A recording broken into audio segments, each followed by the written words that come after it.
Nah, jadi syaratnya kepala rumah tangga laki-laki itu dua. Yang pertama adalah din, agamanya. Yang kedua akhlaknya.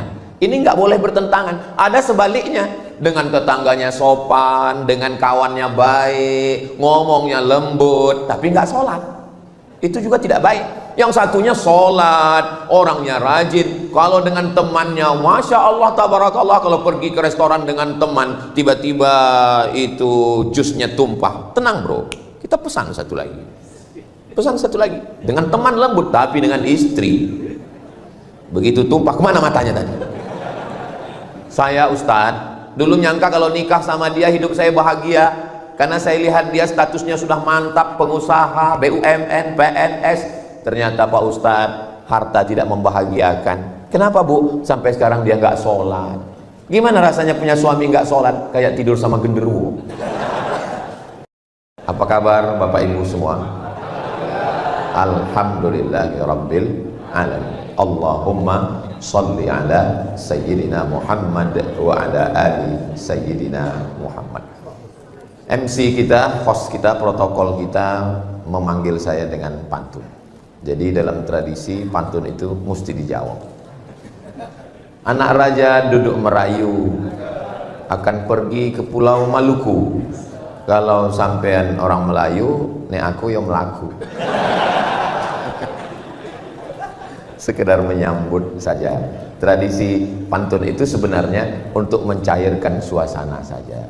Mudah-mudahan anak-anak cucu kita punya komunikasi yang baik, insyaallah. Amin ya rabbal alamin. Yang sama kita hormati guru kita, Shahibul Fadilah Kiai Haji Muhammad Saleh Drahem LC hafizahullah, matta'anallahu bituli umurihi. Sayyidi Al-Habib Muhammad Al-Habaib Al-Afadil Al-Ulama Al-A'izza, para habaib zuriat Rasulullah SAW, para guru-guru kita, para kiai, para alim, para ulama, hadratul muhtaramin wal mukarramin, bapak-bapak dari TNI Polri, hadirin hadirat, muslimin muslimat, mukminin mukminat, solihin solihat yang belum kawin dan belum sunat. Semua yang hadir ini dimuliakan Allah Subhanahu wa ta'ala. Amin ya rabbal alamin. Tema kita ada surga di rumah. Masya Allah, saya baru ini dapat tema ada surga di rumah. Selama ini rumahku adalah surgaku, lebih egois karena rumah saya. Tapi ini ada surga di rumahmu, jadi nggak perlu mencari surga di mana-mana. Surga itu sudah ada di rumah kita masing-masing. Mudah-mudahan pulang dari ngaji ini rumah kita semua menjadi surga Jannatul Firdaus, surga di dunia, nanti di akhirat masuk surga bersama Sayyidina wa Maulana wa Syafi'ina Muhammad sallallahu alaihi wasallam. Ada salah satu nama Presiden Amerika, Abraham Lincoln. Abraham itu bahasa Ibraninya Abraham, dalam bahasa Arabnya wa idh qala Ibrahim.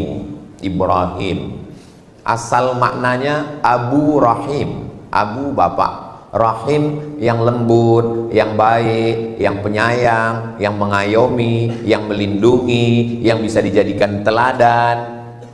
Titik temu antara Nabi Muhammad SAW, Nabi Isa alaihissalam, Nabi Musa alaihissalam itu bertemu paling dekatnya kepada Nabi Ibrahim alaihissalam. Nabi Ibrahim punya anak namanya Nabi Ishak.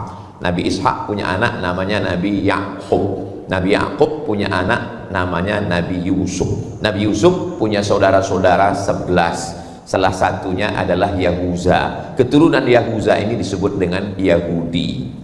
Nabi Ibrahim punya anak Nabi Ishak. Ishak punya anak Yakub. Yakub ini punya nama lain Israel. Isra artinya hamba, El artinya Tuhan. Israel Abdullah. Aslinya baik, cuman Israel yang sekarang ini nyasar. Tapi jangan gara-gara Israel artinya hamba Allah, yang punya anak bulan ini lahir dikasih nama Israel. Maka anak cucu keturunan Nabi Yakub itu disebut dengan Bani Israel. Ini diingat baik-baik, ini nanti keluar dalam UAS, ujian akhir semester. Lalu kemudian turun lagi ke bawah, itulah dia Nabi Daud. Nabi Daud punya anak Nabi Sulaiman. Nabi Sulaiman raja di kalangan hewan-hewan, burung-burung, di kalangan jin, di kalangan manusia, bahkan menaklukkan angin. Sulaiman, orang barat menyebutnya King Solomon. Sampai-sampai ada yang nulis katanya kerajaan Nabi Sulaiman sampai ke Yogyakarta, Sleman. Saking hebatnya. Jadi keturunan-keturunan ini ke bawah. Lalu kemudian ada seorang laki-laki namanya Imran. Imran punya istri namanya Hannah. Hannah melahirkan anak perempuan namanya Maryam. Maryam punya anak laki-laki namanya Isa. Itu dari jalur Sarah. Sedangkan dari jalur Hajar lahirlah seorang anak laki-laki namanya Ismail. Isma artinya dengarkanlah, Il Tuhan, Ismail kabulkanlah ya Allah. Karena dia berdoa selama 86 tahun, Rabbi habli minas sholihin, Rabbi habli minas sholihin, Rabbi habli minas sholihin. Lahir anak Ismail. Istajib ya Allah, dengarkan dan kabulkanlah doa saya. Dari jalur ini dan dari jalur ini orang baik-baik. Lalu kemudian turun sampai kepada Adnan. Adnan ini punya keturunan, itulah dari Sayyidina wa Maulana Muhammad sallallahu alaihi wasallam, punya anak Abdullah, punya ayah Abdullah, Abdullah punya ayah Abdul Muttalib, Hashim, Abdi Manaf, Qusay, sampai kepada Adnan, keturunan Sayyidina Ismail, anak daripada Sayyidina Ibrahim alaihi salam. Makanya dalam sholat kita tidak hanya disebut Ibrahim, tapi keluarga. Kama shallaita ala Ibrahim wa ala ali Ibrahim, kama barakta ala Ibrahim wa ala ali Ibrahim. Jadi tidak hanya person, satu orang, tapi keluarga. Kenapa disebut keluarga? Karena memang Nabi Ibrahim ini tidak hanya baik sendirian. Itu tidak dengan Nabi. Kalau Nabi yang punya anak Kan'an tidak disebut dengan Ali Nuh, belum ada satupun menyebut. Wa idh qala, ingatlah ketika Nabi Nuh berkata kepada anaknya, ya bunayya arkam ma'ana, wahai anakku mari naik ke atas perahu sampan bapak. Karena hujan 40 hari 40 malam, tenggelam semesta, dia takut anaknya tenggelam, maka dia panggil, ya bunayya, wahai anakku, irkam ma'ana, mari naik ke atas perahu bapak. Apa kata jawab anaknya Kan'an? Sa'awi ila jabali ya'simuni minal ma. Saya akan naik ke atas bukit yang akan bisa menyelamatkan saya dari air. Tapi ternyata saat akan tenggelam, di situ yang bangkit bukan jiwa seorang nabi, tapi jiwa seorang ayah. Bukan nabi yang melihat umat, tapi seorang ayah yang melihat seorang anak. Apa kata Nabi Nuh? Ya Rabbi, inna bni min ahli. Ini anak saya ya Allah. Apa kata Allah Subhanahu wa taala? Innahu laisa min ahlik, dia bukan anakmu. Innahu amalun ghairu salih, karena amalnya tidak saleh. Jadi makanya selalu kita berdoa kepada Allah, Rabbi habli minas salihin. Selesai salat, Allahumma ja'alni minat tawabin wa ja'alni minal mutatahhirin wa ja'alni min ibadikas salihin. Lalu kemudian ketika kita salam dalam salat, setelah at-tahiyatul, assalamu alayka ayyuhan nabiyyu wa rahmatullahi wa barakatuh, wassalamu alayna wa ala ibadillahis sholihin. Maka nama yang paling bagus adalah Kiai Haji Muhammad Soleh. Dan syarat untuk menjadi soleh itu, tauhidnya harus bersih lurus kepada Allah, tidak kepada yang lain, hanya kepada Allah. Qul huwallahu ahad, Allahus. Di situ titik temu. Nah, jadi nahodanya ini kapalnya bagus, bahteranya mantap, tapi kalau nahodanya nggak jelas, ini kapal nggak bisa berlayar. Dulu kapal itu di laut, sekarang kapal sudah maju mundur, di samping odong-odong, nggak jelas lagi mau kemana. Kapal kita ini tujuannya adalah mencari ridha Allah. Maka yang pertama kali disapa adalah kepala rumah tangga. Ya ayyuhalladzina amanu, suami, laki-laki, qu anfusakum, jaga dirimu dulu. Wahai laki-laki, mudah-mudahan laki-laki calon imam, calon kepala rumah tangga menemukan bidadari surganya insyaallah. Yang bilang amin yang belum nikah aja. Yang sudah nikah bilang amin, itu untuk anaknya, untuk cucunya. Ini saya menetralkan suasana. Idza ja'akum man tardawna dinahu, kalau datang kepada kamu laki-laki, syaratnya laki-laki itu nggak banyak, cuman dua aja. Pertama, din, agama, wa khuluqahu, akhlak. Kenapa dua? Karena ada orang yang taat beragama, sholat rajin, puasa sunat, Senin Kemis, umroh, berangkat ke Makkah sebulan sampai 2 kali, ternyata punya travel umroh, tapi ngomongnya kasar, nggak ada tata krama, sopan santun. Saya ini bagi orang di Pulau Jawa termasuk yang ngomongnya kasar, karena kami di Pulau Sumatera banyak gunung, ngomong tuh mesti keras karena angin kencang. Saya sudah mulai setel, saya akan berangkat ke Pulau Jawa, ke Malang, ke Surabaya. Jadi saya memang udah setel ngomong itu lembut. Marilah kita bina keluarga yang baik, supaya kita menjadi sakinah mawaddah. Tapi nggak bisa. Memang udah gitu setelan. Tapi sebetulnya saya ini suaranya aja yang keras, hatinya selembut sutra. Yang ngomong ya saya sendiri. Nah, jadi syaratnya kepala rumah tangga laki-laki itu dua. Yang pertama adalah din, agamanya. Yang kedua, akhlaknya. Ini nggak boleh bertentangan. Ada sebaliknya, dengan tetangganya sopan, dengan kawannya baik, ngomongnya lembut, tapi nggak sholat. Itu juga tidak baik. Yang satunya sholat, orangnya rajin. Kalau dengan temannya, masya Allah, tabarakallah. Kalau pergi ke restoran dengan teman, tiba-tiba itu jusnya tumpah. Tenang bro, kita pesan satu lagi. Pesan satu lagi. Dengan teman lembut, tapi dengan istri begitu tumpah, kemana matanya tadi? Mudah-mudahan anak-anak perempuan kita dapat suami yang cukup dua syarat ini. Yang pertama, din, agamanya, sholatnya, akidahnya, asyhadu an la ilaha illallah wa asyhadu anna muhammadan rasulullah. Sholat. Saya Ustadz dulu nyangka kalau nikah sama dia hidup saya bahagia, karena saya lihat dia statusnya sudah mantap, pengusaha, BUMN, PNS. Ternyata Pak Ustadz, harta tidak membahagiakan. Kenapa Bu? Sampai sekarang dia nggak sholat.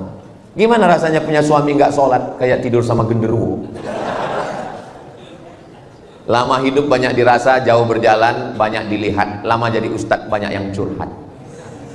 Makanya bapak-bapak, ibu-ibu yang cari menantu, maka pilih dua ini, fit and proper test. Buat nanti, kumpulkan semua jamaah, buat acaranya fit and proper test menantu. Ketua Kiai Haji Muhammad Soleh Dren. Tim penguji dari luar Abdul Somad. Pengaman sudah siap TNI Polri. Kita tes syahadatnya, sholatnya. Kamu mau minang jamaah kita? Iya Pak. Sholat? Alhamdulillah. Berapa kali? Idul Fitri, Idul Adha. Hafalan surat-surat pendek? Alhamdulillah. Namanya siapa? Namanya Kausar Pak. Baca, inna a'tainakal kausar. Kamu? Imran Pak. Baca surat Ali Imran. Wah, panjang Pak. Memang nama saya Imran, tapi sehari-hari dipanggil Kulhu. Ya, baca Kulhu Allah. Tidak ada yang melembutkan hati, menenangkan jiwa, pelipur lara selain dari anak yang pakai baju koko, pakai sarung, ngangkat tangan, Allahu Akbar. Itulah makna qurrata a'yun, sejuk dipandang mata. Mudah-mudahan anak kita anak yang soleh dan solehah. Syarat kepala rumah tangga suami nggak banyak. Yang pertama din, agama. Yang kedua akhlaknya baik. Kalau perempuan syaratnya agak banyak, 4. Tungkahul mar'atu li arbah. Perempuan itu dinikahi karena 4. Pertama, liha, sugih, kaya. Kamu nikah dengan dia? Iya. Perasaan dulu kamu kan playboy cap tupai, lompat sana lompat sini. Kok nikah dengan dia? Ya, ini yang paling kaya Pak Ustadz. Kabarnya dia ini kakeknya dulu orang-orang kaya yang hartanya nggak habis 7 turunan. Terus ternyata setelah nikah ketahuan dia keturunan yang ke-8. Yang pertama dilihat liha karena hartanya. Yang kedua lihasabiha karena keturunannya. Kamu kenapa nikah dengan dia? Dia darah biru Pak Ustadz. Jangan nikah dengan darah biru. Kenapa? Di rumah sakit donornya mahal. PMI Palang Merah Indonesia belum menyediakan darah biru. Bangsawan, bangsa yang hidup di awan. Saya merasa disediakan pentas, karpet, kursi. Saya lah bersama Ustadz dan Habib tempat yang paling tinggi. Ternyata ada yang lebih tinggi. Hai guys. Hah? Kenapa dinikahi perempuan? Karena hartanya. Yang kedua, karena bangsawannya. Ketiga, li jamal. Jamal, kalau bahasa kita, beautiful. Jangan nikah dengan black sweet. Hilang sweetnya, tinggal blacknya. Li jamaliha. Kenapa kamu menikah dengan dia? Tinggi semampai, putih bening, mata biru, rambutnya susah untuk diungkapkan dengan kata-kata. Wow, amazing. Tapi kalau kamu pilih karena tiga, harta akan binasa, nasab akan hilang. Berapa banyak orang dikeluarkan dari bangsawan karena melanggar pantangan. Rupa akan berubah. Yang tidak berubah itu apa? Hubungan aku ke kamu. Hubungan kita tetap sama dalam la ilaha illallah Muhammadur Rasulullah wa la tamutunna illa wa antum muslimun. Maka kata Nabi, tungkahul mar'atu li arba. Biasanya perempuan itu dinikahi karena 4. Tapi vonis akhirnya fazfar bidzatid din. Lihatlah bagaimana dia menjalankan agama. Karena itulah yang tidak akan lapuk karena hujan, tidak akan lekang karena panas. Cobalah tanya orang-orang tua kita yang sudah menikah 5, 10, 20 tahun, ulang tahun pernikahan emas 50 tahun. Itu yang kekal abadi adalah rupa berubah, harta berubah. Yang tidak berubah itu adalah din. Di dalam din ada ketaatan kepada Allah, kesetiaan. Ustaz Somad, ya, saya mahasiswa Ustadz dulu di kampus. Ingat Ustadz? Iya ingat, alhamdulillah. Alhamdulillah saya sudah tamat Ustadz, sudah wisuda, alhamdulillah. Sudah kerja Ustadz, alhamdulillah. Belum nikah Ustadz, innalillah.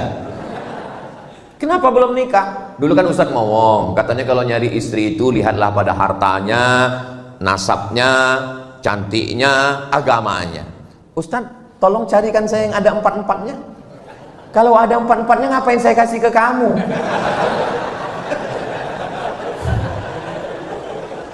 Man talaba afan bila aibin baqiya bila akhin. Siapa yang nyari teman gak ada cacatnya, seumur hidup gak akan berteman.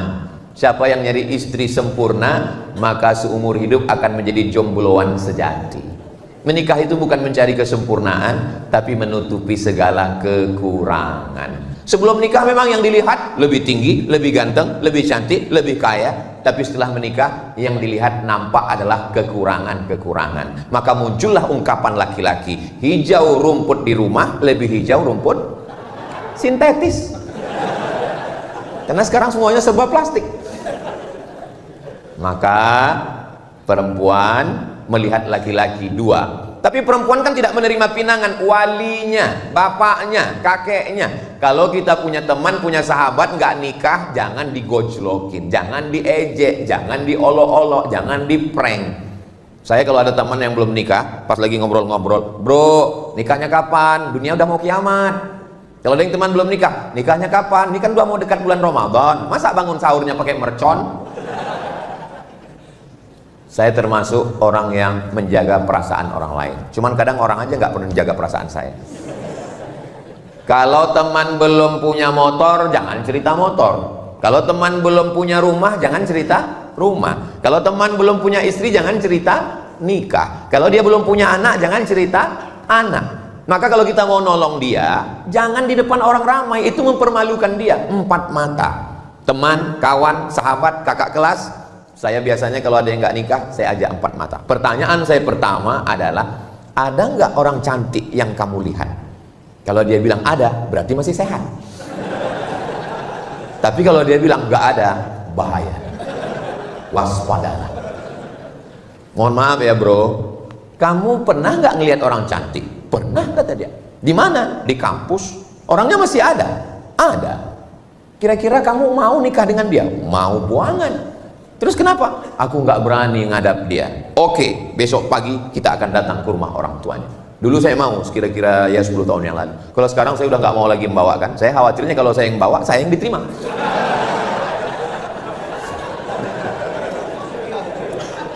Ustadz selamat kepedean.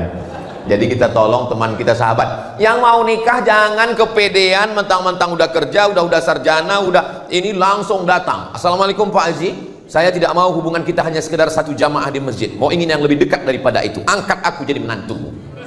Jangan. Walaupun dia mau, tapi komunikasi kita orang timur tidak begitu. Bawa orang tua, bawa Ustadz Kiai Haji Muhammad Soleh Drehem, bawa Habib. Kalau khawatir, bawa Pak Kapolres.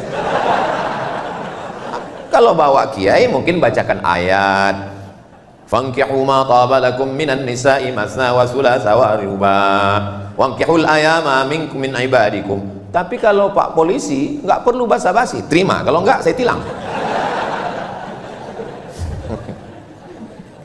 Jangan nodai hubungan yang suci. Jangan rusak fitrah yang sudah diberikan Allah Subhanahu wa taala.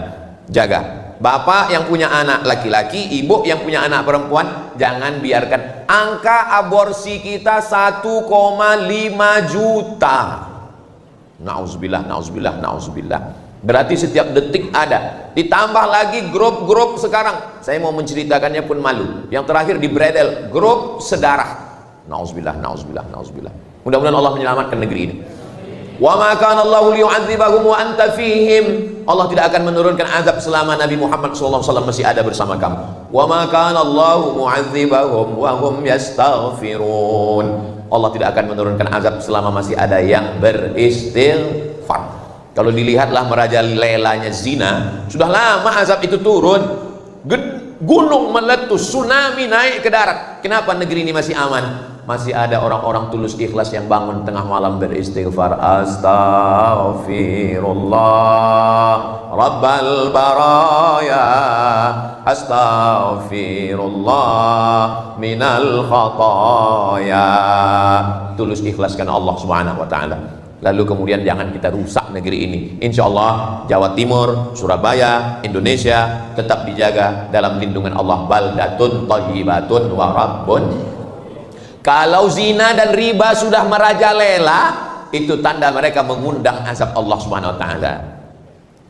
La ta'murunna bil ma'ruf, ajak orang buat baik. Wa la tanhauna 'anil munkar, larang dari perbuatan mungkar. Kalau kamu tidak melakukan itu, la yusikanna ayyab'afallahu 'alaikum 'iqaban, dikhawatirkan akan diturunkan Allah azab. Ketika azab itu turun, summa tad'unahu, lalu kamu kumpul ramai-ramai istighosah kubro, angkat tangan, Allah angkat bala ini, fala yustajabu lakum, doa kamu tidak dikabulkan. Jadi tujuan kita ngaji, tujuan kita sholawatan, tujuan kita majelis zikir, itu semua untuk menyelamatkan kita, anak-anak kita dari fitnah akhir zaman yang luar biasa ini. Memangnya zina ini cuman zaman sekarang kok? Zaman dulu sudah ada.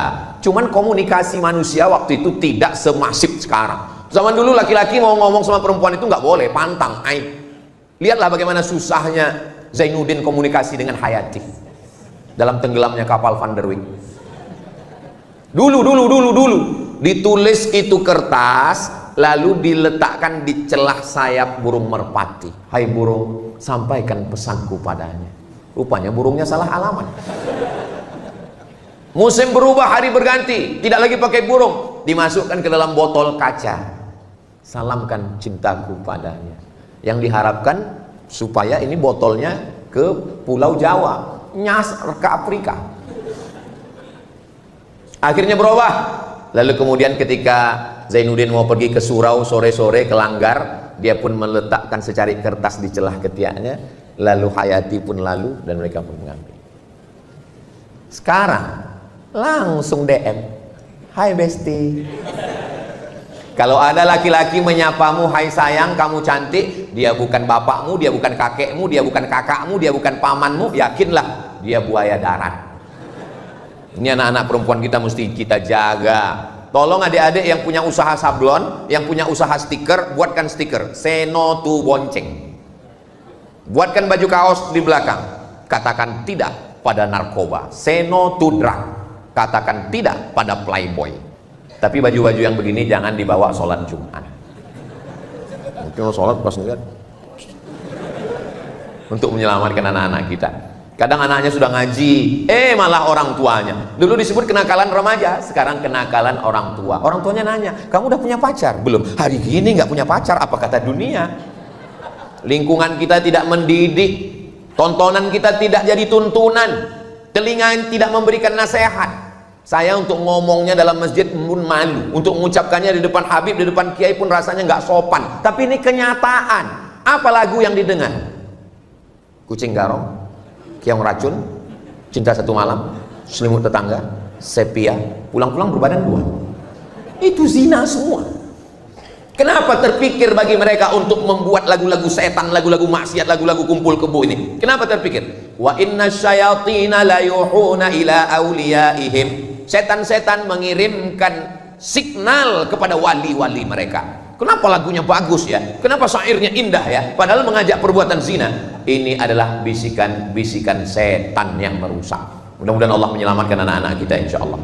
Makanya kalau ada solawatan, ada zikir, ada itu semua. Tala'al badru alaina min saniyatil wada wajaba syukru alaina mada'a lillahi da ayyuhal mab'usu fina ji'ta bil amril muta' ji'ta syarraftal madinah marhaban ya khairada. Allahumma salli ala sayyidina Muhammad. Guru kita semua, fadhal Ustaz Luqmanul Hakim dari Pontianak. Beliau ini mengasuh 700.000 santri yang dapat beras setiap bulan dari gerakan infak beras yang dikutip ke rumah-rumah melalui program penggeraknya namanya Paskas, Pasukan Amal Soleh. Jadi yang belum ada jodoh segera merapat ke Ustadz Luqman karena santrinya 700.000 orang. Bayangkan Ustadz Somad katanya nggak boleh nikah sekampung. Ya nggak boleh, terlalu banyak, apalagi satu pondok. Saudara yang dimuliakan Allah Subhanahu wa taala, Ustadz Luqman sekolah agama, tamat dari Gontor, melanjutkan pendidikan ke IIU International Islamic University, menikah, punya anak. Saya tamat pondok, melanjutkan sekolah agama. Banyak orang takut anaknya sekolah agama. Banyak mertua takut menerima calon mantu kalau anaknya sekolah agama. Kamu mau minang anak saya? Iya. Titelnya apa? SH, welcome. Kamu titelnya apa? SE, melebu. Kamu titelnya apa? LC, stop. Lagi cemas. Ustadz Somad pulang dari Mesir bawa titel LC, pulang dari Maroko MA, LC MA, lagi cemas mencari anak gadis. Apa yang terjadi? Makanya kalau ada orang tua, calon mertua yang nggak mau nerima karena anaknya taat beragama, karena dia sekolah pesantren, karena dia dai, maka tolong bawa dia ke rumah sakit, periksa, scan, jangan-jangan lambung dengan otaknya berdekatan. Sengaja Allah ciptakan jauh jaraknya, otak letaknya di atas, lambung letaknya di bawah, supaya kita jangan hanya mikir lambung. Makhluk yang otaknya dekat dengan lambung, udang, maka disebut dengan, enggak ada saya ngomong begitu. Saudara yang dimuliakan Allah Subhanahu wa taala, iyakunu fuqara, kalau calon mantumu itu susah, yunihimullah, Allah yang akan mengkayakan dia. Susahkah bagi Allah? Innama amruhu idza arada syai'an ayyaqula lahu kun. Pepatah orang kampung saya, banyak orang sekarang nggak mau anaknya dikasih makan di piring, malah lebih mau makan di daun. Dipinang bagus-bagus nggak mau, didatangi baik-baik nggak mau. Laki-laki bisa jadi jahat. Orang jahat itu siapa? Orang yang baik tapi selalu teraniaya. Itu kata Joker. Tanam pinang rapat-rapat agar puyuh tak dapat lari. Sudah kupinang nggak dapat-dapat, kurayu-rayu kubawa lari. Akhirnya terjadilah apa yang terjadi. Kalau sudah terjadi, terpaksa orang tua menikahkan. Apa namanya? Nasi sudah jadi tai ayam. MBA, married by accident, masalah sudah merajalela, bapak ibu masih cerita bubur ayam lagi. Ya Allah, selamatkan anak-anak kami dari fitnah akhir zaman. Saya kalau membayangkan bagaimana Ustadz Luqman nggak pacaran sampai tamat Gontor, sampai kuliah. Kenapa? Karena pondok menyelamatkan. Benteng terakhir kita pondok pesantren. Daftarkan anak Anda segera ke pondok pesantren. Hubungi nomor kontak berikut ini. Ingat, kuota terbatas. Sekarang pesantren dibully pesantren diekspos, dikatakan ada kekerasan, dikatakan jangan gara-gara nila setitik rusak susu dulu Sebelanga, sekarang sekota. Ini sengaja diangkat untuk apa? Supaya anak kita tidak punya. Orang tua berangkat dari jam 7 pagi, pulang jam 4 sore, sampai rumah jam 5, capek, lelah, letih, lesu, letoy, loyo, lunglai, sehingga tidak punya perhatian lagi ke anak-anak. Tidak ada yang mampu membangunkan anaknya dari jam 3 subuh sampai tidur jam 10 malam, ngontrol bacaan Qur'annya, pakaiannya, jilbabnya. Kita doakan supaya para habaib, kiai-kiai kita di pondok pesantren sehat untuk menjaga anak-anak kita, insya Allah. Anak saya, ponakan saya wajib mondok. Anak Ustadz Lukman mondok, kirim ke Al-Azhar Kairo Mesir. Anak saya, ponakan saya mondok. Yang nggak mau mondok, saya pecat jadi anak. Kenapa? Karena saya nggak sanggup. Kiai-kiai zaman dulu, supaya anaknya nggak manja, maka dikirim ke kiai lain, dikirim ke pondok lain. Supaya apa? Supaya anak merasakan pendidikan. Orang tua yang sayang dengan anak bukan orang tua yang menyiapkan kamar yang besar, AC yang dingin, dengan layar TV yang besar, dengan handphone, gadget, laptop. Ustaz Somad tolong datang ke rumah saya besok, bisa? Acaranya apa Pak? Walimah? Enggak. Akikah? Enggak. Nikah? Enggak. Pindah rumah? Enggak. Terus acaranya apa? Ruqyah. Yang mau diruqyah siapa? Anak saya di kamar Pak Ustadz, nggak mandi, nggak makan, nggak sholat, nggak sekolah. Ngapain dia di kamar? Nembak musuhnya nggak mati-mati.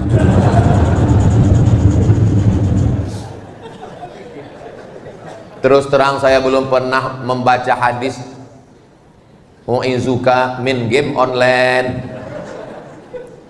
Siapa yang menyediakan kamar yang besar pakai AC lengkap? Saya Pak Ustadz. Siapa yang masang wifi 24 hours? Saya Pak Ustadz. Siapa yang belikan gadget dengan layar besar di kamar? Saya Pak Ustadz. Sekarang anaknya kecanduan, siapa yang salah? Ustadz. Kita disalahkan. Kenapa orang tua membiarkan anak manja? Karena dia dulu menderita, dia tidak ingin anaknya susah. Akhirnya apapun yang diminta anak diberikan. Anak minta motor, diberikan. Motornya dipreteli, hilang semua, tinggal stang sama mesin. Speedometer nggak ada, knalpot disunat, dipotong semua, lewat depan masjid. Ghairil maghdubi alaihim waladdallin. Didoakan sama jamaah, mampus. Amin. Ya kalau mati, kok setengah mati? Maka setelah anak dinikahkan, menangis ibu. Ini mempelai laki-laki, ini mempelai perempuan, ini kedua orang tua sebelah kanan, sebelah kiri. Nangis si mempelai perempuan, ibunya nangis.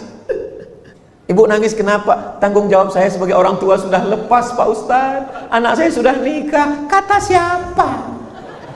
Kata siapa tanggung jawab ibu lepas? Tolong nanti ibu kalau kebetulan jadi mempelai, mendampingi mempelai jadi orang tua, jangan asal-asal nangis. Saya dikirim beberapa video waktu sungkem itu, orang tuanya nangis, yang lain bukan nangis. Kenapa? Bulu matanya copot. Dapat videonya? Kalau nggak dapat nanti saya kirim. Siapa yang mengatakan tanggung jawab bapak sama ibu berakhir setelah akad nikah? Akad nikah acara yang sakral, yang suci, yang bersih di masjid. A'linu hadzal nikah. Nikah jangan diam-diam. Buat iklannya, istiharkan, buat walimahnya. Aulim walau bisyatin. Ta'al. Sini, sini wahai Abdurrahman bin Auf. Kamu nikah ya? Iya ya Rasulullah. Karena di tangannya ada atharus sufrah, kuning-kuning bekas za'faran. Kamu menikah? Iya. Kenapa enggak ngundang-ngundang? Aulim walau bisyatin, buatlah selamatan walaupun hanya seekor kambing. Seekor kambing kalau di Arab itu undangannya 10 orang. Kalau seekor kambing. Kalau di kampung saya 1 RW. Apa maksudnya? Walaupun ngundang 10 orang, buat acara, baca doa, syukur-syukur ada hadrah, wadribu alaihi bidufuf, pukulkan kendang. Barakallah lakuma wa baraka alaikuma wa jama'a bainakuma fi khair. Setelah itu menikah bulan Januari, lalu kemudian nanti bulan Desember atau Oktober, Ustaz Somad datang ya acara akikah. Yang nikah Januari kemarin, alhamdulillah. Tapi sekarang jarang-jarang begitu. Nikah Januari, Mei diundang akikah. Loh, perasaan kemarin walimahnya Januari. Iya Pak Ustaz. Mei kok sudah akikah? Ini efisiensi Pak Ustaz. Mau gimana anak-anak kita ini? Enggak satu dua jamaah nanya, gimana hukumnya menikahkan, maaf, beribu maaf, 10 jari saya angkat 11 dengan kepala kepada Habib, kepada Kiai, mohon maaf, enggak sopan, enggak layak, tapi ini kenyataan. Apa hukumnya menikahkan perempuan yang sedang hamil, Pak Ustadz? Menurut mazhab Syafi'i, perempuan yang hamil nikahnya sah. Makanya Pak Kua nggak pernah nanya berapa bulan ya, nggak pernah. Maka dinikahkannya saja. Karena kita pakai kompilasi hukum Islam Indonesia. Yang jadi masalah bukan akad nikahnya, yang jadi masalah setelah anak lahir. Setelah anak lahir nggak boleh pakai bin bapaknya, binnya ke ibunya. Kenapa? Karena itu bukan anak dia. Ini anak saya Pak Ustadz, sudah tes DNA ke Singapura, ini anak saya. Dalam penetapan nasab nggak bisa pakai DNA, nggak bisa menetapkan nasab. Tapi ini anak saya, nggak bisa. Kenapa nggak diakui? Karena kertas nggak diakui KPU, nyoblos sebelum hari H. Sampai di sini paham? Kalau bapaknya, tolong fokus ke yang kedua. Kalau bapaknya ninggal, si anak nggak dapat warisan. Kalau si anak ninggal, si bapak nggak dapat warisan. Yang paling mengerikan, ternyata si anak perempuan 20-25 tahun akan datang, dia mau nikah, kamu nggak bisa mewalikannya karena kamu bukan bapaknya. Itu yang paling menyakitkan. Mau jujur takut, mau ngaku nggak enak, mau dinikahkan nikah nggak sah. Jalan solusinya gimana? Ngomong ke Pak Kua, Pak Kua mohon maaf, nanti saya pura-pura mencret ya. Kata Pak Kua, bukan kau yang pertama, yang lain gitu juga.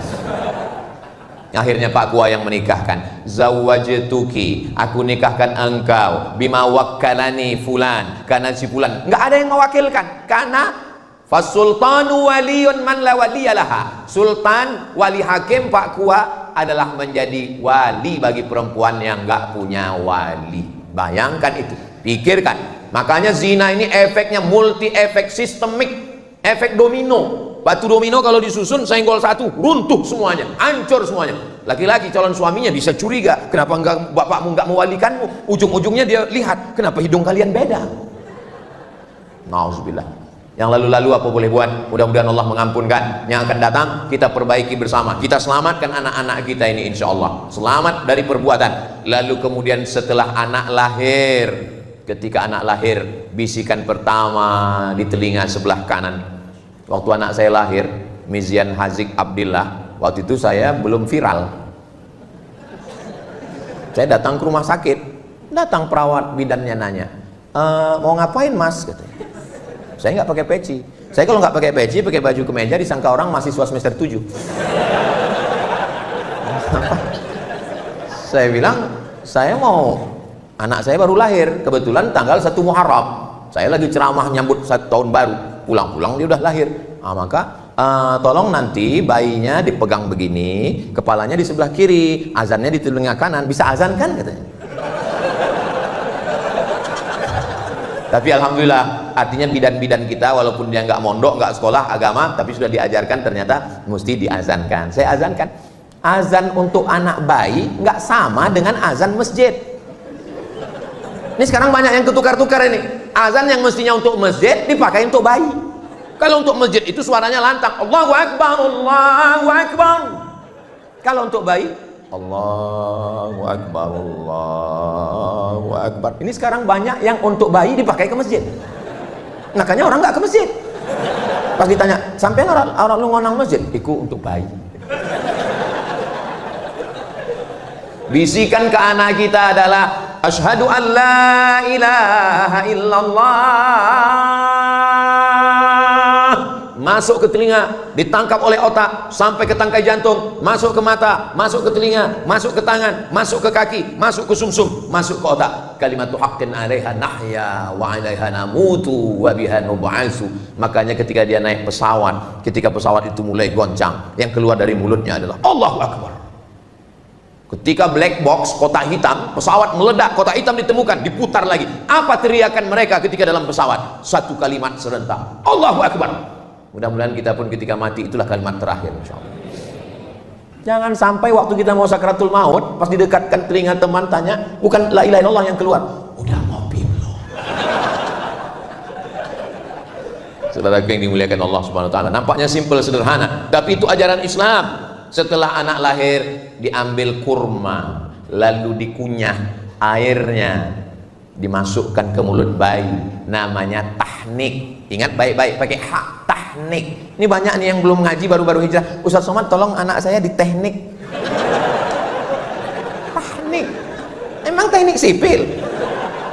Tahnik. Datang Asma membawa anaknya Abdullah ibnu Zubair ibnu Awwam, anak pertama yang lahir setelah hijrah di Madinah. Nabi mengunyahkan kurma. Dan anak-anak kita biasanya kalau ditanya, kenapa dikasih kurma? Kenapa dikasih cairan kurma? Jangan nanya-nanya, itu sunnah Nabi. Jangan nanya Bani Israel. Banyak tanya Yahudi. Diteliti oleh Ain Shams University Kairo. Ternyata tempat yang paling nyaman, adem, ayem, tentram adalah rahim. Bayi ketika berada di dalam rahim, walaupun di Afrika Utara itu cuacanya cuma dua, panas dan panas sekali. Tapi bayi tetap tenang. Walaupun ibunya mengandung di kutub selatan, nggak ada bayi yang keluar jadi es batu. Tapi begitu dia keluar ke dunia, maka dia menggigil kedinginan. Untuk menghangatkan badannya, apa mau dikasih bandrek? Maka dikasih cairan kurma. Itulah mukjizat Nabi Muhammad sallallahu alaihi wasallam. Siapa yang akan menjelaskan itu? Anak-anak muda kita dari Fakultas Kedokteran, insyaallah. Amin ya rabbal alamin. Lalu setelah itu, kullu mauludin murtahanun biaqiqatihi. Anak yang lahir ini tergadai. Kalau STNK BPKB kita tergadai, ada uang, kita tebus. Surat tanah kita tergadai, kita tebus. Anak kita yang tergadai ini kita tebus dengan 3. Pertama, tuzbahu anhu yauma sabi'ihi, sembelihkan kambing hari ke-7. Nggak bisa hari ke-7, uang belum ada, mertua belum. Hari ke-14. Hari ke-14 belum sanggup Pak Ustadz, gaji 13 belum cair. Hari ke-21. 7, 14, 21. 21 pun belum ada duit Pak Ustadz. Ya udah nggak usah lihat kalender lagi, sebulan, 2 bulan, setahun, 2 tahun. Menurut mazhab Syafi'i, kata Imam Nawawi dalam kitab Majmu' Syarah Muhadzab, boleh mengakikahkan diri setelah dewasa. Jadi Bapak Ibu yang belum akikah, nanti tolong pulang dari sini cari kambing. Tapi jangan undang saya, karena saya dari sini langsung ke airport pulang. Undang semua Bapak TNI Polri sama Habib sama Kiai, adakan acara makan. Cukup makan kambing aja, nggak perlu cukur rambut, nggak perlu diayun pakai tola'al badru alaina. Nah, cara menebusnya 3. Yang pertama, tuzbahu anhu yauma sabi'ihi, sembelihkan kambing hari ke-7. Yang kedua, yuhlaku, cukur rambutnya ditimbang seberat perak. Katanya seberat emas Pak Ustadz, dalam hadis perak. Tapi yang buat emas afdol, baik, nggak salah. Kalau kebetulan anaknya lahir rambutnya tipis. Kalau gondrong, lahir kayak brokoli, ditimbang rambutnya 1 on. 1 on 100 gram, emas lagi mahal. 1 gram 2 juta, 100 gram 200 juta. Ya kalau kaya ya nggak apa-apa. Mudah-mudahan adik-adik nanti bisa pakai emas semua, amin.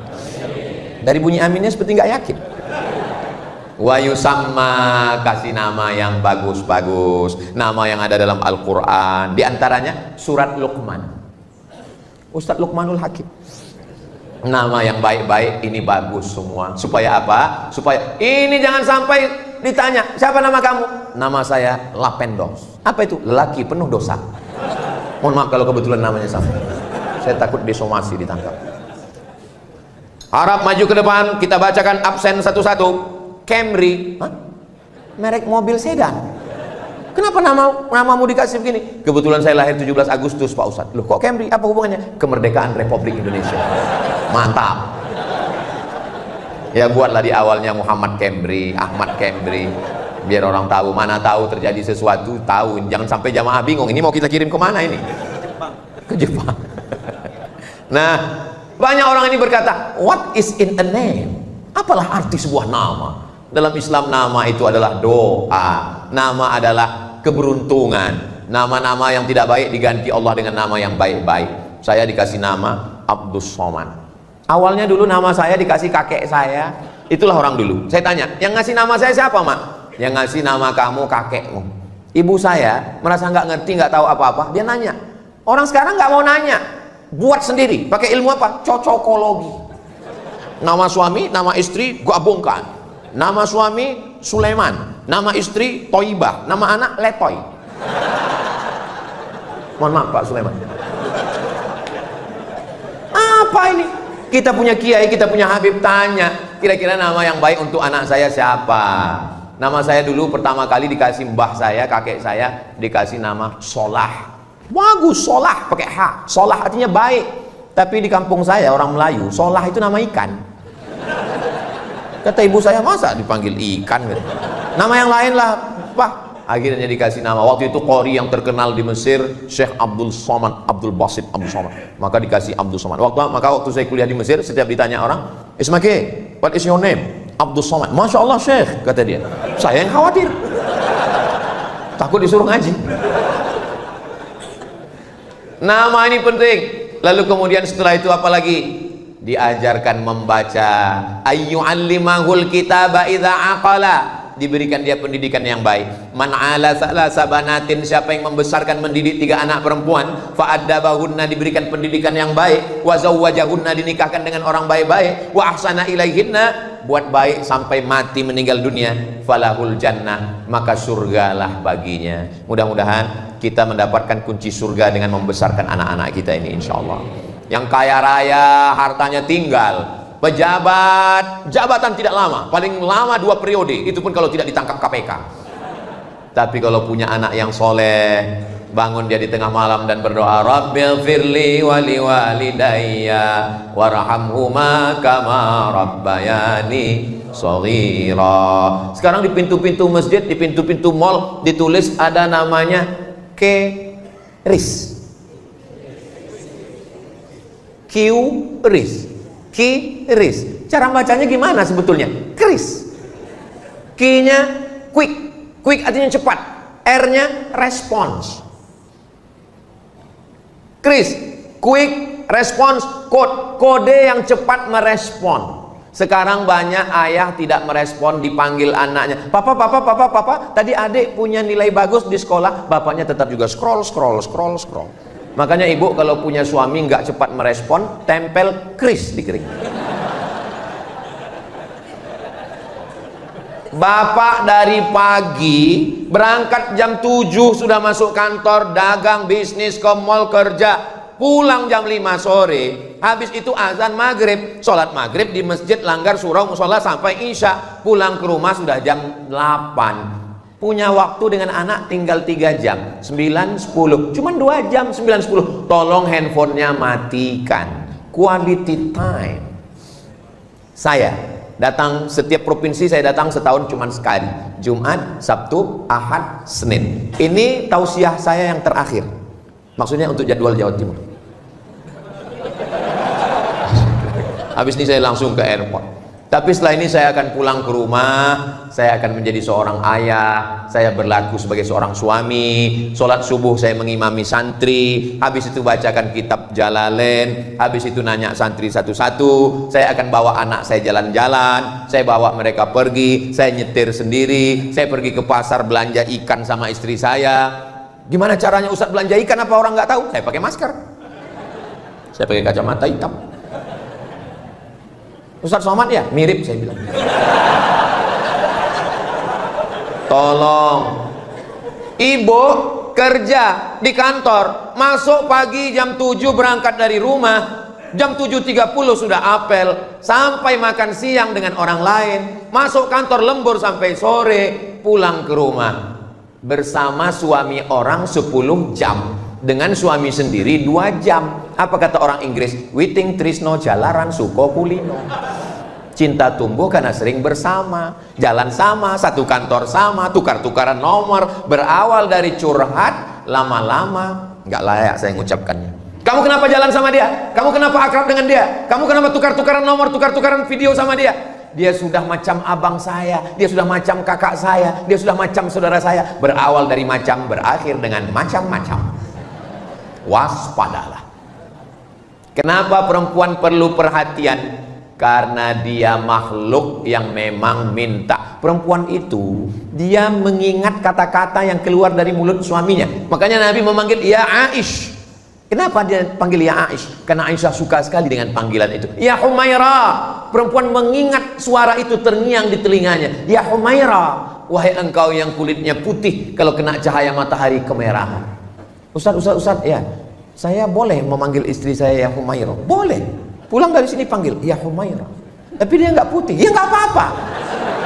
Idkhalus surur, menyenangkan hatinya, membahagiakan dia. Kalau kamu nggak bisa bahagiakan dia dengan rumah yang besar, nggak bisa bahagiakan dia dengan perhiasan emas, bahagiakan dia dengan kata-kata, buah hatiku, belayan jiwaku, siang dan malam terbayang-bayang, makan tak kenyang, tidur tak lelap. Saya kalau ngomong gitu ke istri saya, buah hatiku, langsung dilanjutkan, hafal dia.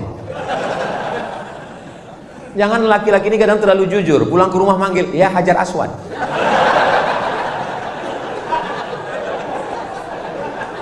Sampai kapan proses pendidikan keluarga ini? Sampai mereka dulu mati atau kita mati. Proses mendidik anak sampai mereka mati atau kita mati. Kalau kita yang mati duluan, mereka yang akan membisikkan ke telinga kita la ilaha. Mudah-mudahan anak-anak kita yang membisikkan la ilaha illallah. Jangan sampai kita merasakan sunyi di tengah keramaian. Kota metropolitan, penduduknya 5 juta, ramai hiruk pikuk, suara klakson non-stop. Tapi kita berada di ruang yang sepi di tengah keramaian. Ruang sepi itu bernama ICU. Memang tulisannya ICU. Saya nggak bohong. Kenapa disebut ICU? Karena ICU, you don't see me. Aku ison dulu sampean orang ison dulu aku. Di ruang sepi sunyi itu, anak pertama luar kota, anak kedua keluar negeri, anak ketiga meeting, anak keempat surfing, anak kelima mancing. Siapa yang membisikkan ke telinga la ilaha illallah?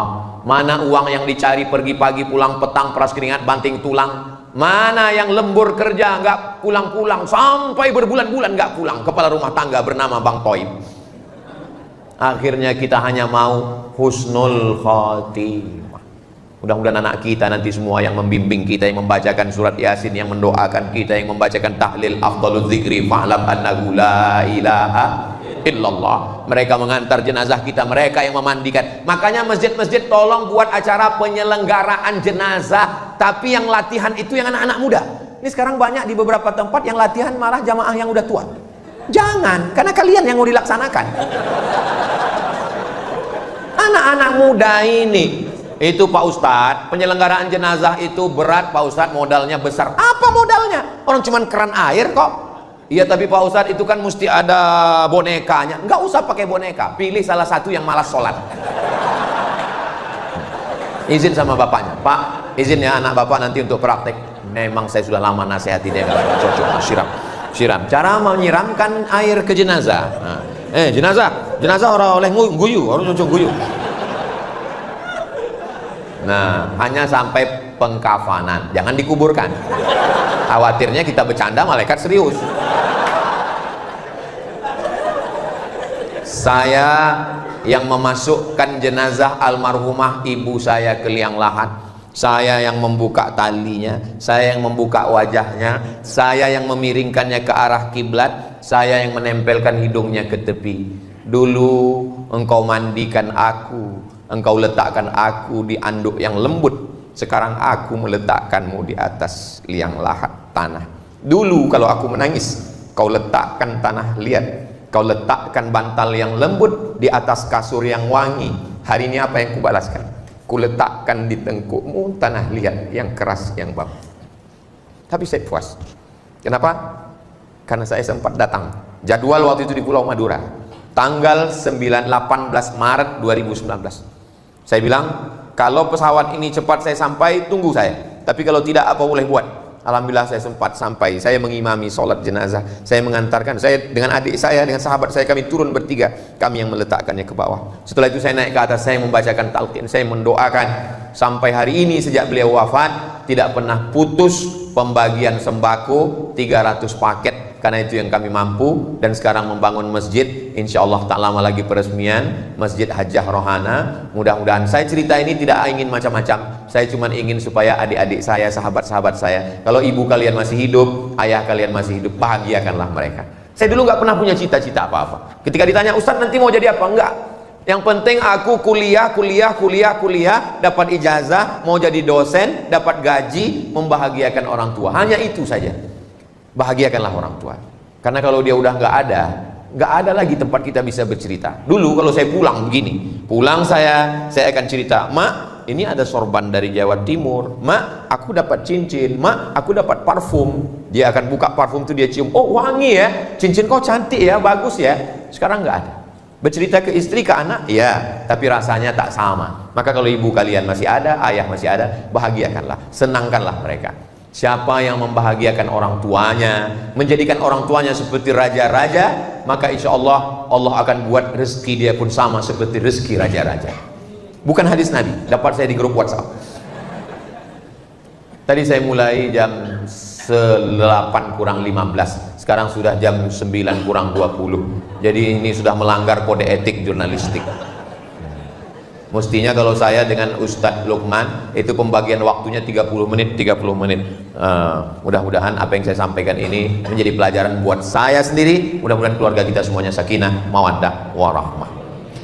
Madiun lemahe teles, matur nuwun Allah sing bales. Itu lama saya ngafalnya itu, dikasih sama Habib Muhammad bin Anis. Jangan kemana-mana, kita lanjutkan setelah yang satu ini. Ini yang pantun asli dari saya, menangkap puyuh di Bukit Selasi. Thank you dan terima kasih.